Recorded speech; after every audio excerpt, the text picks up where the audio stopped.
என் அன்பு குழந்தையே, உனக்கான நல்ல விஷயங்களை செய்து கொடுப்பதற்காகவே உன் தாயானவள் இன்று உன்னை தேடி வந்திருக்கின்றேன்.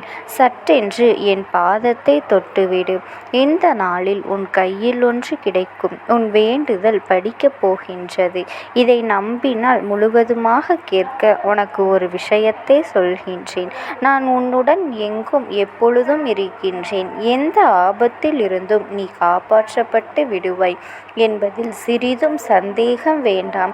இப்பொழுது வயதுக்கு மீறிய சோதனையை அனுபவிக்கின்றேன் என்று நினைக்காதே. உன் அம்மா உன்னை நல்லபடியாக வாழ வைக்கத்தான் போராடி கொண்டிருக்கின்றேன். உன்னை நினைத்துதான் உனக்கானதை செய்து கொண்டிருக்கின்றேன். காலங்களும் நேரங்களும் தான் பதில் சொல்லும் என்று உனக்கு நான் அடிக்கடி சொல்கின்றேனே. அதற்கு காரணம் என்ன தெரியுமா? உனக்கு பொறுமை, உனது நம்பிக்கை, உனது சகிப்புத்தன்மை நிலைத்து நிம்மதியான வாழ்க்கையை உருவாக்குவதற்குத்தான் எப்பொழுதும் இந்த அம்மாவின் அரவணைப்பில் வாழ்ந்து கொண்டிருக்கின்றாய். நீ துன்பமான நாட்களை கூட எப்படி நம்பிக்கையோடு எதிர்கொண்டு வாழ்ந்து வருகின்றாய் என்று உன் அம்மாவாகிய எனக்கு நன்றாக தெரியும். அப்படி என்ன என் தங்கமே, உன்னுடைய தடைகள் அனைத்தையும் தாண்டி வெற்றி படிகளாக மாற்றச் செய்வேன் என்று நான் சொல்வதை நீ நம்பவில்லையா? ஒரு சில விஷயத்தை நீ பின்பற்றுவது கடினமான விஷயம்தான், இல்லை என்று சொல்லவில்லை. ஆனாலும் அதையும் தாண்டி என் பிள்ளை, நீ எல்லாவற்றையும் கடந்து வந்து கொண்டுதானே இருக்கின்றாய். ஆனாலும் நீ முயற்சி செய்து கொண்டுதானே இருக்கின்றாய். ஒரே ஒரு முறை உனது துயரங்கள் அனைத்தும் காணாமல் போய்விடும்.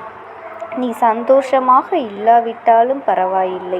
நீ அன்பு செலுத்தும் உறவு சந்தோஷமாக இருக்க வேண்டும். அந்த உறவுதான் பொக்கிஷம் என்பதை நன்றாக தெரிந்து கொள். வாழ்க்கையில் நிறைய பேர் உன்னை தேற்ற உள்ளார்கள். ஆனால் யார் பேச்சையும் கேட்காதவர்கள் தோற்று விடுவார்கள். என்னுடைய பேச்சையும் கேட்பவர்களும் தோற்று விடுவார்கள். உனக்குள் உள்ள உயிரே உனக்கு சொந்தமில்லாத போது இடையில் வரும் உறவுகள் நினைப்பது என்பது நம்பலாமாம்? அதை நீ உணர்ந்து கொள்ளலாமாம்? வாழ்க்கையில் எல்லா பயணங்களும் சுகமாக முடிவதில்லை. போகும் சில பயணங்கள் தான் வாழ்க்கையை கற்றுக் கொடுக்கின்றது. நீ மற்றவர்களை பற்றி அறிந்து கொள்ளவே வேண்டாம். உன்னை பற்றி மற்றவர்களோடு பகிர்ந்து கொள்ளவும் இரண்டுமே உன் நிம்மதியை கெடுத்துவிடும் என்பதனை நீ மறக்கக்கூடாது. நானும் எத்தனை முறை உனக்காக அறிவுரை சொல்லிக்கொண்டே இருக்கின்றேன். நீயும் அதையும் மீறி கேட்கவே இல்லை. நீ எவ்வளவு நன்மைகளை செய்திருந்தாலும் இறுதியில் இந்த சுயநல உலகம் உன்னை பார்த்து கேட்கும் ஒற்றை கேள்வி, நீ எனக்காக என்ன செய்தாய் என்றுதான். கேட்டார்களா? உன்னை உன்னுடைய எதிரிகள் என்று நீ நினைத்து கொண்டிருக்கலாம். அவர்கள் இப்பொழுது ஒரு காலத்தில் உன் பாசத்தோடு பின்னி பிணைத்திருப்பார்கள். ஆனால் நீ எனக்காக என்ன செய்தாய் என்று ஏதோ ஒரு கூட்டத்தில் வைத்து சுடுவது போல உன்னை கேட்டார்களா இல்லையா? யோசித்துப் பார். நான் சொல்வதை கேள். தனியாக நிற்கத்தான் தைரியம் தேவை என் குழந்தையே. ஒருவரை பற்றி மற்றவர்களிடம் பேசுவதை விட அவரை பற்றி அவரிடமே மனம் விட்டு பேசிவிடு. வேண்டாம், மற்றவர்களுக்கு எப்படி வேண்டுமானாலும் குணம் இருந்துவிட்டு போகட்டும். என் பிள்ளையான நீ நேர்பட பேசிவிடு. உனது பிரச்சனைகள் அப்பொழுதே தீர்ந்துவிடும். வாழ்க்கை சிறியதுதான் என் தங்கமே. அதை சிறப்பாக மகிழ்ச்சியாக வாழ கற்றுக்கொள். ஆனால் செல்லும் தூரம் நீண்ட தூர பயணமாக இருக்கும். இந்த நேரத்தில் உன்னுடைய வாழ்க்கை பற்றி சொல்லிக்கொண்டுதான் இருக்கின்றேன். கோபம் அதிகமாக படுகின்றாய். உன்னுடைய கோபம் தேவையற்றது. அதை முதலில் நீ தூக்கி எறிந்துவிடு. பயப்படுகின்றாயே, பயமே மிக மிக மோசமானது. கோபம் என்பது கொடியது என் தங்கமே. பயம் அதைவிட மோசமானது. எதையும் தைரியமாக எதிர்கொள்ள வேண்டும். நினைவுகள் இனிமையானதுதான், அதை ரசித்துவிடு. ஆரம்பத்தில் காட்டப்படும் அன்பு, பாசம் எல்லாம் கடைசி வரை வரும் என்று நம்பிக்கொண்டிருந்தால் அதைவிட எதுவுமே இல்லை. எல்லோரையும் உடனடியாக நம்பிவிடுகின்றாய். ஒன்று சேர்த்தால் போதும் அவர்களுக்கு நீ 10 செய்கின்றாய்.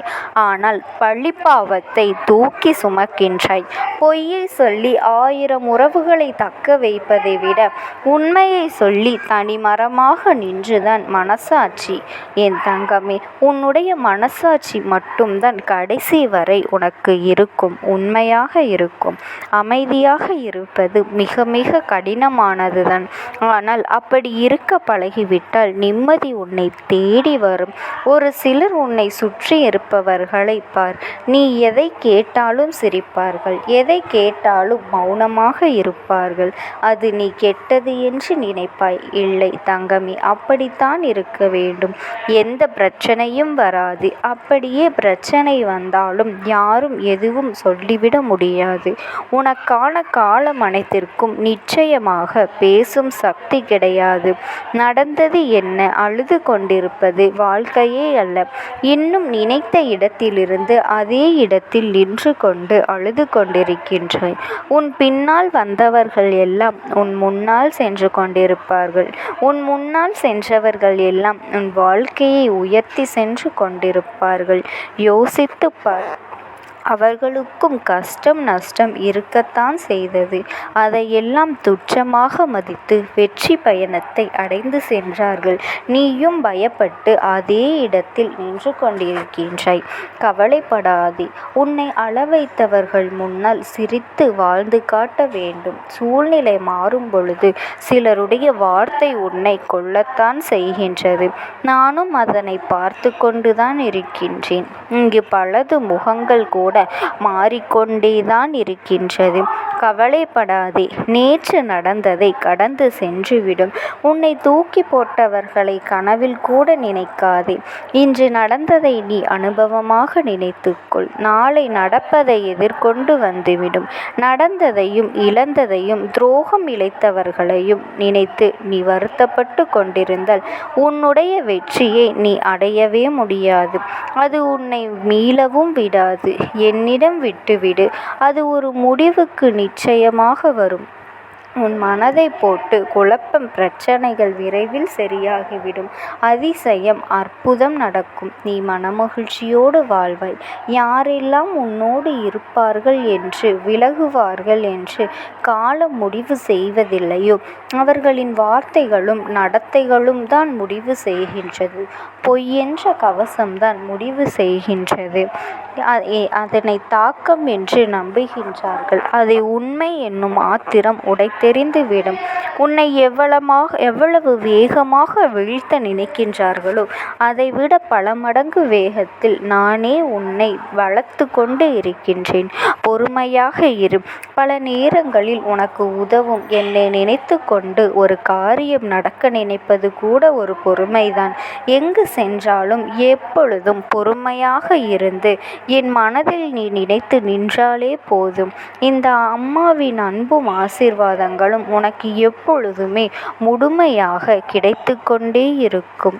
ஓம் சக்தி. ஓம் ஆதிபரா சக்தி.